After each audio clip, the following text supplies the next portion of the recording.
friends, welcome to Madras Samayal. இன்னைக்கு நம்ம மெட்ராஸ் சமையல்ல நம்ம சின்ன பிள்ளையா இருந்தப்போ நம்ம ஸ்கூல் படிக்கிறப்போ நம்ம விரும்பி சாப்பிட்ட புளி முட்டாய் எப்படி பண்றதுன்னு பார்க்கலாம். இது பண்றதுக்கு நான் இன்னைக்கு 100 கிராம் கொட்டை இல்லாத புளி எடுத்துர்க்கேன். 100 கிராம் புளி இத ஒரு பவுல்ல மாத்திட்டு கூடவே 1 கப் போல தண்ணி சேர்த்துட்டு இத நம்ம ஒரு அரை மணி நேரம் போல ஊற வைக்கணும். இருக்கட்டும்.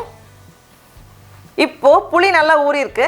இத பிசைஞ்சு அதோட ஜூஸ் எடுத்துடலாம். இந்த மாதிரி நல்லா ஊறினதுக்கு அப்புறமா இந்த புளியில இருக்கிற நார் மாதிரி இருக்கும்ல அதை லைட்டா நம்ம இப்படி எடுத்தாலே ஈஸியா வந்துரும். இந்த மாதிரி எடுக்கிறப்போ நமக்கு ஈஸியா எல்லாமே எடுக்க வந்துரும். இந்த மாதிரி எல்லாத்தையும் எடுத்து வச்சுக்கோங்க. மீதி இருக்கிறத ஒரு வாட்டி நல்லா கலந்ததுக்கு அப்புறமா மிக்ஸி ஜார்ல மாத்திடலாம். நல்லா அரைச்சி இந்த மாதிரி எடுத்து வச்சிருக்கேன். அடுத்தது நமக்கு வெல்லம் வேணும். நம்ம எவ்வளோ புளி எடுத்துருக்கோமோ அதே அளவுக்கு வெல்லம். 100 கிராம் புளிக்கு 100 கிராம் வெல்லம். நான் பவுடர் பண்ண வெல்லம் எடுத்திருக்கேன். அதை ஒரு பேனில் சேர்த்துக்கோங்க. கூடவே ரொம்ப கொஞ்சமாக தண்ணி, வெல்லம் கரையிறதுக்காக தான். இந்த மாதிரி வெல்லம் கரைஞ்சதும் ஒரு பேனில் மாற்றிக்கோங்க. பதம் எதுவும் இல்லை, சும்மா தான். ஏன்னா ஒருவேளை ஏதாச்சும் கல் மண் தூசி இருந்துச்சுன்னா வந்துடும், அதுக்காக தான். இது கூடவே நம்ம அரைச்சி வச்சுருக்கோம்ல புளி சேர்த்துட்டு இதை நம்ம நல்லா கலந்து விட்டுடலாம்.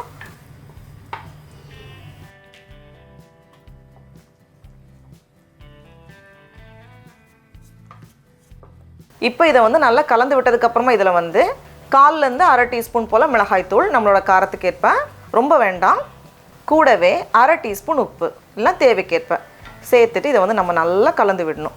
கொஞ்சம் நேரம் ஆக ஆக இது நல்லா வெந்து வரும். அதனால் நம்ம கொஞ்சம் மிதமான சூடில் வச்சுட்டு வேக வச்சுட்டே இருக்கலாம்.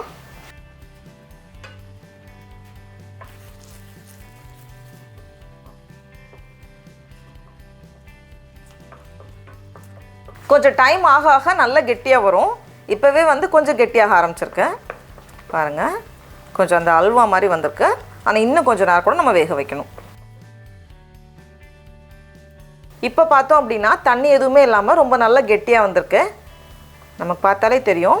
இந்த ஸ்டேஜில் நம்ம ஸ்டவ் ஆஃப் பண்ணிவிட்டு ஆற வச்சிடலாம். ஆறினதுக்கப்புறமா இன்னும் கொஞ்சம் இருக்கிற மாதிரி இருக்கும். அவ்வளோதான், ரெடியாக இருக்குது. இது ஆறினதுக்கப்புறமா ஒரு குச்சியில் வைக்கிறதுனால ஓகே, அப்படிலாம் நம்ம பிளாஸ்டிக் ராப்லேயே சுற்றி வச்சுக்கலாம். ஆறட்டும். இப்போது ஆறினதுக்கப்புறமா இதுலேருந்து கொஞ்சம் கொஞ்சமாக எடுத்து நம்மளோட விருப்பத்துக்கு ஏற்ப சின்ன சின்ன பாலாக பண்ணி வச்சாலும் ஓகே.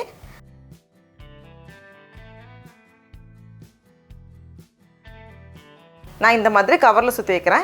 அப்போ நம்ம அந்த பெட்டி கடையில் கிடைக்க மாதிரி இருக்கும்.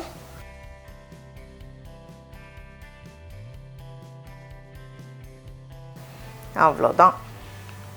டடா, நம்மளோட புளிப்பு மிட்டாய் ரொம்ப ரொம்ப சூப்பராக அழகாக தயாராகிடுச்சு. நான் அப்படியே இந்த பேனை முடிக்க போகிறேன் இன்றைக்கி. அப்படியே அந்த பேனில் ஓட்டிகிட்டு இருக்கிறது தான் ரொம்ப டேஸ்ட்.